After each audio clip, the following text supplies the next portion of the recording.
Alright, folks, so I'm a little late on the post-fight, but we're just going to have to deal with that. It was another good main event, Friday night fights, in my opinion. As far as the good, the bad, the ugly, we can break that down. The good thing was Lamont Peterson. Lamont Peterson was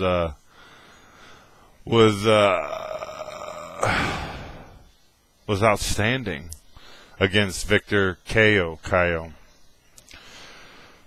Still don't know how to say his last name right. Anyway, I had Lamont winning by domination up until the stoppage, so the stoppage to me was just an exclamation point on an already clear victory for Lamont Peterson. Now, a lot of those rounds were competitive, but I just cannot see how Victor Cayo was going to win that fight without knocking Lamont out in the 12th round, and Lamont just overwhelmed him.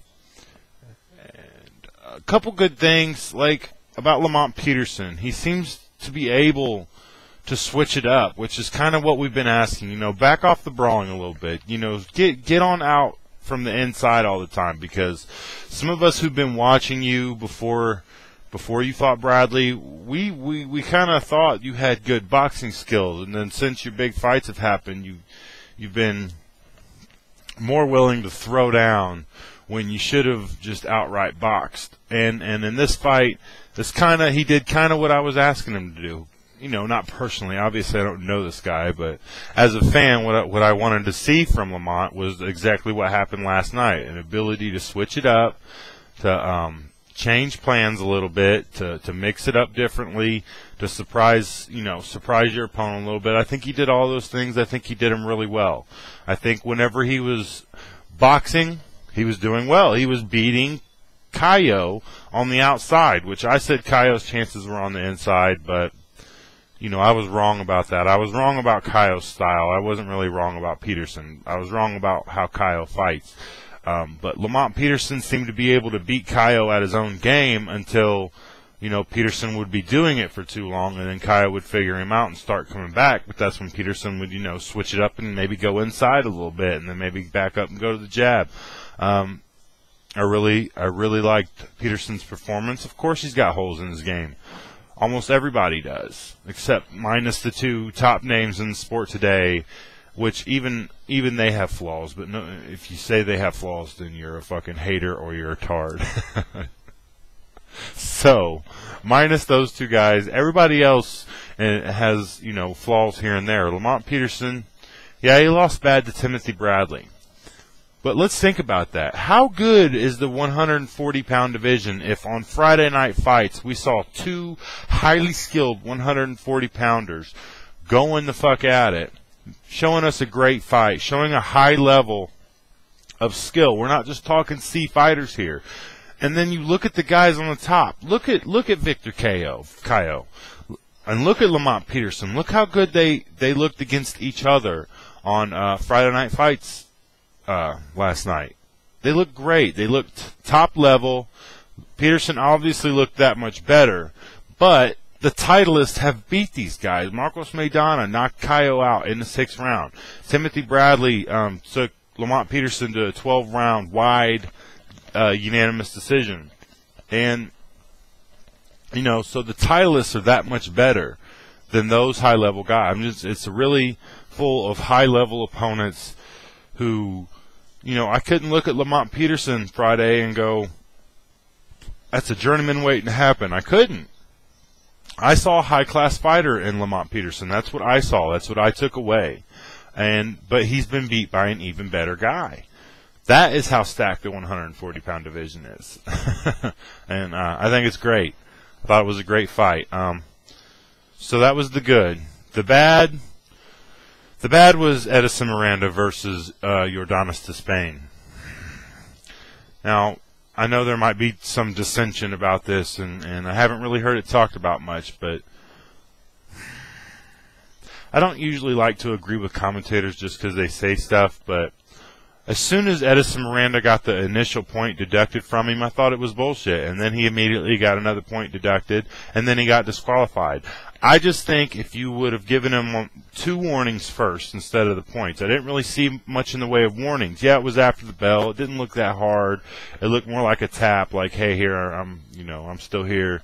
And you still can't do that. I understand. I completely understand. But it resulted in an event where right when the fight was getting good, right when Miranda was starting to unload his shots and connect, and right when it looked like we were going to see Despain really get tested, disqualification. Now, I know he was hitting him low, but I'm thinking, maybe would have given him 1 or 2 more times, 1 or 2 more chances instead of taking that initial point away, saying, hey, warning, and then say, next time you do it, I'm taking a point.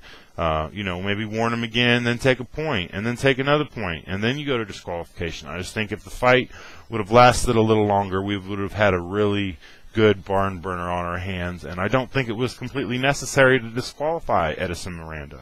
I thought it was kind of bullshit. That's just my opinion. I know there may be varying views out there. There may be people who say, well, Miranda was low-blowing him all night, and it's true. So I don't have much in the way of argument as far as that goes, but try and see it from my point of view. I don't think he should have got the initial point in the first place. What was it, after the second, when the bell rang and then he tapped him on the nuts. Yeah, it was a bullshit move. Should have got verbally warned and said if he does that shit again, he's getting a point. But he just took the point, and it seemed kind of like he took the point because Despain, got tapped and then went down and acted like it was such a horrible low blow when it didn't really look that bad. I know I'm not a fighter, and I didn't take that punch, and I didn't take that tap, so I can't say. And that's very true. But it seems to me like there was a bit of an acting job going on and a bit of bullshit on Miranda's part. I can't take much away from that fight. Despain looked good when Miranda was letting him look good. When Miranda finally decided to put his own pressure on, then he had Despain backing up, and he was really connecting on Despain. Now, Despain was fighting back. In my opinion, if I was forced to speculate, which, twist my arm, I would say Despain probably would have ended up knocking Miranda out. He was just connecting with too many hard shots for, I know Miranda's tough, and he had that moment where he put his hands down and let Despain hit him, and showed how tough he was. But you can't keep taking those shots. I don't care who you are. You're not going to keep taking those shots. So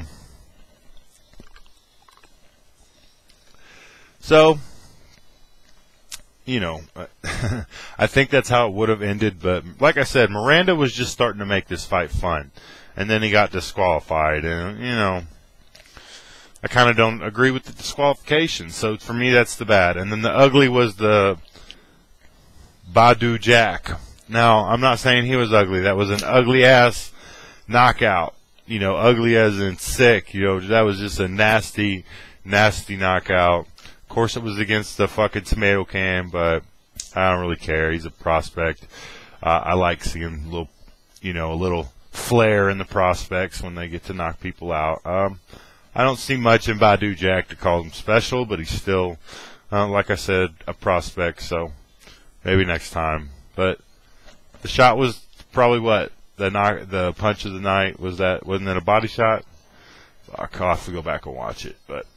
And I think I'm going to watch Peterson and Caio again tonight, just to make sure. Like I said, I had Caio with 3 rounds he had won going into the 12th. So even if he'd have won the 12th, he only would have won 4 rounds. But he didn't make it out of the 12th. So congratulations to Lamont Peterson. This is NaptownBorn. Deuces.